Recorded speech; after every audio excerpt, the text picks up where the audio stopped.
अब इस सेकंड और मोस्ट इम्पॉर्टेंट पार्ट हम स्टार्ट करते हैं, ठीक है। ये एक हमें अगर आ गया और एक वेक्टर वाला पार्ट तो समझो आपका ऑलमोस्ट चैप्टर खत्म हो गया है। उसके बाद तो सब याद रखने की चीज़ें। तो हमें सबसे पहले क्या करना होगा, अगर हमने ये पहले स्टेप में ये डीएनए निकाल दिया, ठीक है, इसके बाद हमें हमारा जीन ऑफ इंटरेस्ट जो है इसको हमें कट करना है। इसको कट करने के लिए हमें चाहिए आरई, रिस्ट्रिक्शन एंडोन्यूक्लियोसिस। क्या चीज़ है, कहाँ से आई, कैसे आई, ये सब देखते हैं, चलो ठीक है। तो 1963 में 2 एंजाइम आइसोलेट किए गए इस्चेरिशिया कोलाई में से। देखो आरई का फुल फॉर्म क्या है, रिस्ट्रिक्शन एंजाइम्स। अब ये रिस्ट्रिक्शन एंजाइम हमें कितने मिले, 2 मिले। कौन कौन से मिले, एक मिला रिस्ट्रिक्शन एंडोन्यूक्लियस और दूसरे मिले हमें मिथाइलेज। अब ये चीज़ क्या थी ये समझो कि ये इकोलाई बैक्टीरिया है, ठीक है। इकोलाई बैक्टीरिया को हमारे ये बैक्टीरियोफेज ने अटैक कर दिया, ठीक है। अब हम नहीं चाहते कि ये बैक्टीरियोफेज, मतलब इकोलाई नहीं चाहता कि ये बैक्टीरियोफेज उसकी बॉडी के अंदर ग्रो कर जाए। तो अब ये क्या करता है, ये रिस्ट्रिक्शन एंडोन्यूक्लियस की मदद से इसके जो जेनेटिक मटेरियल है उसको ये कट कर देता है, ठीक है। इसको उसने क्या कर दिया, कट कर दिया। तो अब ये ज़िंदा नहीं रह पाया। तो ये कैसे कट करता है, तो ये कुछ पर्टिकुलर सीक्वेंसेस को पहचानता है जिसको हम बोलते हैं पैलेंड्रोमिक सीक्वेंसेस। पैलेंड्रोम क्या होता है, पैलेंड्रोम ये चीज़ होती है कि जिसको आगे से पढ़ो या पीछे से पढ़ो सेम पढ़ी जाएगी। जैसे कि आपकी बुक में एग्जाम्पल दिया है मलयालम, ठीक है ना, नमन। अगर किसी को गुजराती आता है ना, तो उसके लिए मैं एक बहुत कूल सी चीज़ बताता हूँ आपको। देखो, लिमड़ी गाँव में गाड़ी मली, हाँ। अब इसको उल्टा पढ़ो, लिमड़ी गाँव में गाड़ी मली, है ना। चलो जैसे ऐसे ही है, पैलेंड्रोम का मतलब ये कि तुम उसको आगे से पढ़ो पीछे से पढ़ो सेम पढ़ा जाएगा। आपको ये चीज़ ध्यान में रखने की ओरिएंटेशन सेम होना चाहिए। अब आपको पता है कि भाई हमारा जो डीएनए है वो डबल स्टैंडर्ड है, ठीक है।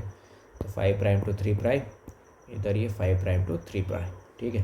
तो सपोज ये GAATTC है तो नीचे भी GAATTC, ठीक है। तो ऐसा ही इसका ओरिएंटेशन कैसा होना चाहिए, सेम होना चाहिए कि आप 5 प्राइम टू 3 प्राइम ऊपर पढ़ो, 5 प्राइम टू 3 प्राइम नीचे पढ़ो, सेम होना चाहिए। अभी ये कोई स्पेशल चीज़ नहीं है ना, GAATTC। डीएनए तो कितना लंबा है, बहुत लंबा है ना। तो उसके अंदर ऐसे सीक्वेंसेस मिलना, कोई बार बार मिलना कोई बड़ी बात नहीं, मिल सकती है, आराम से मिल सकती है। और ये ऐसा कोई स्पेसिफिक भी नहीं है कि कोई पर्टिकुलर बैक्टीरिया पर्टिकुलर सेल उसके अंदर ही मिले, ये तो आपको कहीं पर भी मिल सकती है। तो ये तो हमारा जो बैक्टीरिया है, हाँ क्या बैक्टीरिया हाँ दिया क्या हमने, चलो वापस ले लेते हैं। ये जो हमारा बैक्टीरिया है इसके अंदर भी हमें ये देखने को मिल सकती है सीक्वेंस, ठीक है। तो अब ये खुद को कैसे बचाएगा, तो आप ऐसे इमेजिन करो कि मैं एक आदमी हूँ, ठीक है, और मेरे को एक काम दिया गया कि जिसका भी गला दिखे काट डालो। तो सपोज़ मैंने गले काटने चालू किए, तो जिसका गला मेरे को दिख रहा था मैं काटना चालू करते, काट रहा हूँ। तो आप में से कोई था थोड़ा स्मार्ट, तो उसने क्या किया, मेरे को आईना दिखा दिया। तो आईने में क्या दिखा, मुझे मेरा गला दिखा, तो मैं उसको भी काट दूंगा क्योंकि मेरे को तो ऑर्डर्स मिले कि भाई गला दिखे काट डालो। तो मुझे मेरा दिखा, मैंने काट दिया। सही चीज़ नहीं है ना, लेकिन अगर मैंने अपना गला काट दिया तो मैं दूसरों के गले कैसे काट पाऊँगा। तो सेम यही चीज़ को प्रिवेंट करने के लिए कि भाई ये जो रिस्ट्रिक्शन एंडोन्यूक्लियस है वो स्पेसिफिक पैलेंड्रोम को ढूंढ के काट डालता है, तो वैसे पैलेंड्रोम तो भाई हमारे अंदर भी हो सकते हैं, मतलब बैक्टीरिया के खुद की सीक्वेंस के अंदर भी हो सकते हैं। तो वो उसको कट ना कर डाले, इसके लिए वो क्या करता है, मिथाइल ग्रुप ऐड कर देता है। जहाँ जहाँ भी पैलेंड्रोम उसको दिख जाते हैं वहाँ वहाँ क्या करता है, मिथाइल ग्रुप ऐड कर देता है। तो वो मिथाइल ग्रुप ऐड करने वाला जो एंजाइम है उस एंजाइम को हमने बोला मिथाइलेज। तो हमें ये 1963 में ये 2 एंजाइम्स मिले। कौन कौन से मिले, डीएनए मिथाइलेज और रिस्ट्रिक्शन एंडोन्यूक्लियस। तो ये मिथाइलेज क्या करता है, मिथाइल ग्रुप को ऐड करता है, जिससे क्या होगा कि वो खुद को ना काट पाए। और आर से क्या करेगा, वो जहाँ पैलेंड्रोम देखेगा ऑब्वियसली बात है वो खुद को तो देख ही नहीं पाएगा क्योंकि वहाँ पे तो वो मिथाइल ग्रुप ऐड हो चुका है। दिखेगा किसको, उसका दूसरे को वो काट डालेगा। तो वो क्या कर रहा है, बैक्टीरियोफेज के ग्रोथ को रिस्ट्रिक्ट कर रहा है, तो यहीं से हमने नाम लिया रिस्ट्रिक्शन एंजाइम्स। ठीक है, वो दो है हमारे पास, मिथाइलेज और रिस्ट्रिक्शन एंडोन्यूक्लियस। मोस्टली जो हम काम करते हैं वो इसके ऊपर काम करते हैं, मतलब पैशनेशन ये सब वाला काम, कि आरी जो रिस्ट्रिक्शन एंडोन्यूक्लियस वो दो टाइप के हैं, केमिकल नाइफ्स इसको बोलते हैं या फिर मोलिकुलर सीजर्स बोलते हैं, दो टाइप के, एक्सोन्यूक्लियस है या फिर एंडोन्यूक्लियस है। एक्सो या एंडो का नाम क्या, सपोज ये न्यूक्लियोटाइड है, ठीक है, हमारा डीएनए, तो हो सकता है कि एक्सोन्यूक्लियस जो है वो कैसे कट करता है कि ऐसे एंड्स से वो न्यूक्लियोटाइड को रिमूव करता है, ऐसे यहाँ से कट करता जाता है बेचारा, एक न्यूक्लियोटाइड को रिमूव करता जाता है। जबकि वो तुम्हारा एंडोन्यूक्लियस होगा, वो क्या करेगा, सीधा बीच में कट कर देगा, ऐसे ऐसे ऐसे ऐसे, इसने बीच में ही कट कर दिया। ठीक है, तो ये हो गया एक्सोन्यूक्लियस, ये हो गया एंडोन्यूक्लियस। ये क्या है, ऑब्टेन ओनली फ्रॉम प्रोकैरियोट्स, सिर्फ और सिर्फ प्रोकैरियोट्स में से ही मिलेंगे। Natural defence mechanism against bacteriophage infection, तो बैक्टीरियोफेज के अगेंस्ट में आपको नेचुरल इन्फेक्शन से बचाएंगे। दो क्लास है, exonuclease endonuclease, remove nucleotides from ends, और ये करता है तुम्हारा बीच में से स्पेसिफिक सीक्वेंस से पोजीशन से कट करता है। आज तक हमें 230 स्ट्रेन्स में से मोर देन 900 रिस्ट्रिक्शन एंजाइम्स या एंडोन्यूक्लियस हमने निकाल दिए। ठीक है, नॉमेनक्लेचर, यहाँ से क्वेश्चन आता है। ठीक है, तो जो सबसे पहला है ई, मतलब जो पहला वर्ड होता है, पहला लेटर जो होता है वो होता है जीनस, दूसरे दो जो होते हैं वो होते हैं स्पीसीज, तीसरा जो होता है वो होता है स्ट्रेन, और जो लास्ट में जो नंबर है रोमन नंबर वो है ऑर्डर ऑफ आइसोलेशन। तो सबसे पहला जो आरी है वो कौन सा है, वो है हिंद 2। नेचुरली क्वेश्चन आ सकता है तुमको कि भाई ऐसे कैसे पे कि जो पहला है उसका नाम आपने 2 रखा। तो देखो कोई मुश्किल नहीं है, थोड़ा ऐसा समझो, ये आपका क्लास है। ठीक है, आपके क्लास में मैंने ये सपोज 5 बच्चे बैठे हैं। ठीक है, मैंने बोला कि भाई ये पेड़ है, पेड़ को काटने जाना है। तो आपके क्लास में से ये पहला बच्चा गया और इसने क्या किया, ये मेरे लिए ऐसे सपोज फ्लावर लेके आ गया, ये आ गया कि ये लो सर आपके लिए मैं फ्लावर लेके आया हूँ, आप खुश हो जाओगे, मुझे पेड़ नहीं काटना था। दूसरे बच्चे को मैंने भेजा, दूसरा बच्चा गया, उसने क्या किया, पेड़ काट दिया। ठीक है, वापस आया। अभी मैं अगर आपसे पूछूं कि आपके क्लास में से किसने सबसे पहला पेड़ काटा, तो किसने भी सबसे पहले पेड़ काटा था, ये जो पहला बार गया था उसने कि जो दूसरा बार गया था उसने? पहला बार गया उसने कुछ और काम कर दिया, है ना। लेकिन अभी मेरा क्वेश्चन क्या है कि पेड़ किसने काटा, पेड़ किसने काटा भाई, जो दूसरे नंबर पे गया था वो। तो वैसे ही जो हीमोफिलस इन्फ्लुएंजा की डी स्ट्रेन में से जो पहला हमने आरी निकाला था वो, उसने वो काम नहीं किया जो हमें चाहिए था, है ना। लेकिन जो दूसरे नंबर पे हमने आइसोलेट किया वो, उसने हमारा वो काटने वाला काम कर दिया। ठीक है, इसीलिए जो हमारा हिंद 2 है वो क्या है, हमारा फर्स्ट रिस्ट्रिक्शन एंजाइम। ठीक है, जनरली जो हमारे ये होते हैं रिस्ट्रिक्शन एंजाइम्स, वो 6 बेस पेयर लॉन्ग की सीक्वेंस को पहचानते हैं और वहाँ से वो कट करते हैं। कैसे काम करता है तो वो मैंने आपको सिखा दिया कि भाई वो पूरी सीक्वेंस के ऊपर घूमेगा और जहाँ पर भी वो पहचान लेगा कि ये पैलेंड्रोम है वहाँ पे वो कट करेगा। तो किसके बीच में कट करेगा, तो शुगर फॉस्फेट की जो बैकबोन है वहाँ पे वो कट करेगा। आपको पता ही है ना, ये देखो ये हो गया आपका, let me change the colour, pentose sugar हो गई, उसके बाद ये नाइट्रोजनस बेस हो गया, और उसके बाद ये हो गया फॉस्फेट। ठीक है, चलो यहाँ पर मैं ड्रॉ कर लेता हूँ, सेम ऐसे ही नाइट्रोजनस बेस, ये फॉस्फेट। ठीक है, तो उसने यहाँ पे कट किया, तो शुगर फॉस्फेट की ये बैकबोन हो गई जहाँ पे उसने वो कट किया। ठीक है, अभी देखो एनसीईआरटी में हमें ये नहीं दिया, एनसीईआरटी में क्या दिया है, सपोज मैं ये ऐसे लिखता हूँ GAATTC। ठीक है, तो एनसीईआरटी क्या बोलती है कि जो आरी है वो कट कहाँ से करता है, slightly away from the centre, यानी कि यहाँ पे G और A के बीच में। लेकिन क्या सिर्फ ऐसे ही कट करता है, नहीं, वो बीच में से भी कट कर सकता है। अगर उसने बीच में से कट किया तो हमें कैसे एंड्स मिलेंगे, ब्लंट एंड मिलेंगे।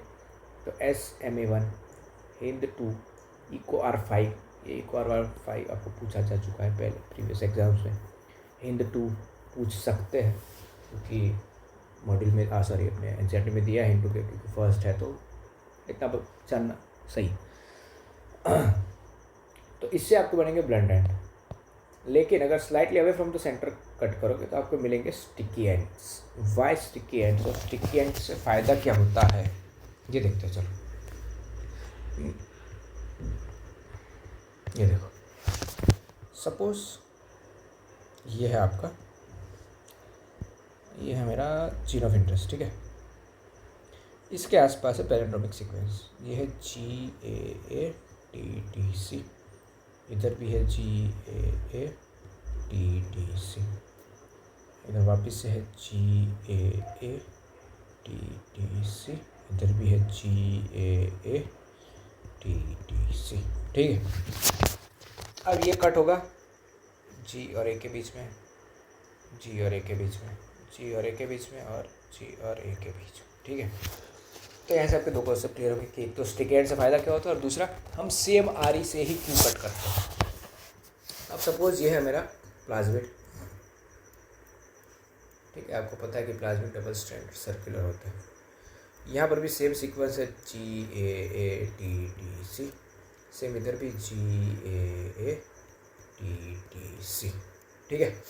चलो यहाँ पर भी वो सेम आरी से कट कर रहे हैं तो G और A के बीच में कट होगा, G और A के बीच में कट होगा। अब यहाँ पे देखो G और A के बीच में कट हुआ है तो ये इतना पार्ट चला गया, यहाँ G और A के बीच में कट हुआ है तो इतना पार्ट चला गया, ठीक।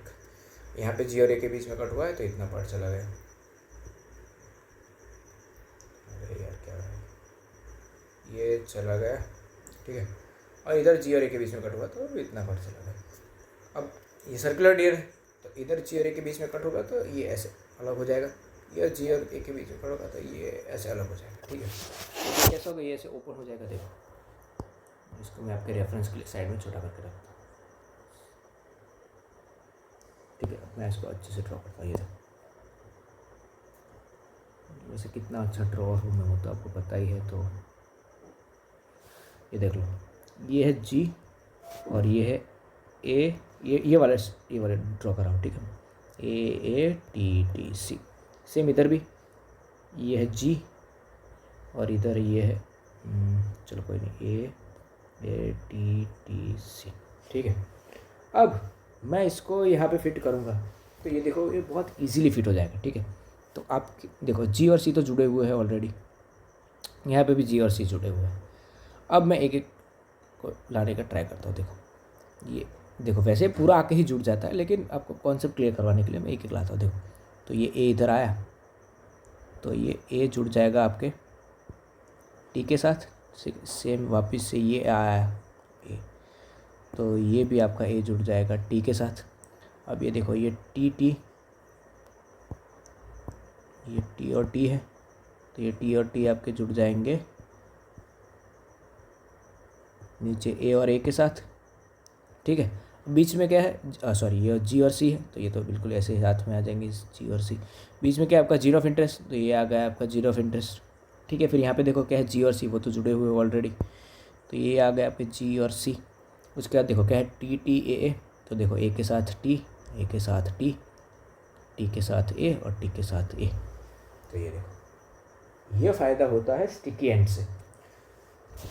क्या फ़ायदा हो कि दोनों एकदम एक दूसरे के साथ ओवरलैप कर गए तो आसानी से ये जुड़ जाएंगे। उसके बाद ये दोनों और ये दोनों के बीच में हमें थोड़ा सा हमें माइनर ज्वाइनिंग करनी है तो वो DNA लाइगेज कर लेगा, तो उसके लिए भी आसानी हो जाएगी, है ना। तो ये फ़ायदा है आपका सेम आरी से कट करने का।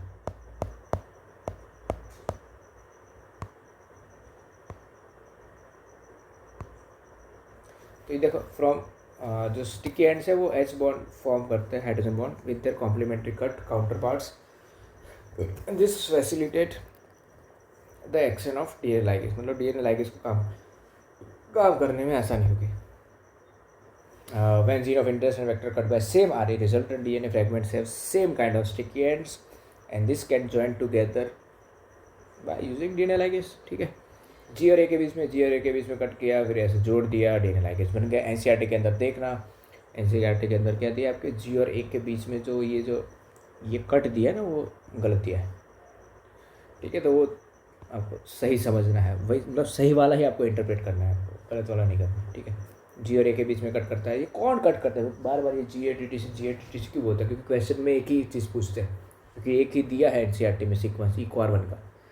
तो वही क्वेश्चन आएगा कि इक्वार 1 किसको पहचानता है, जी ए टी टी सी को पहचानता है, किसके बीच में कट करता है, तो जी और ए के बीच में कट करता है तो क्या बनाता है, स्टिक एंड्स बनाता है, ठीक है। तो ये हो गया हमारा सेकेंड स्टेप।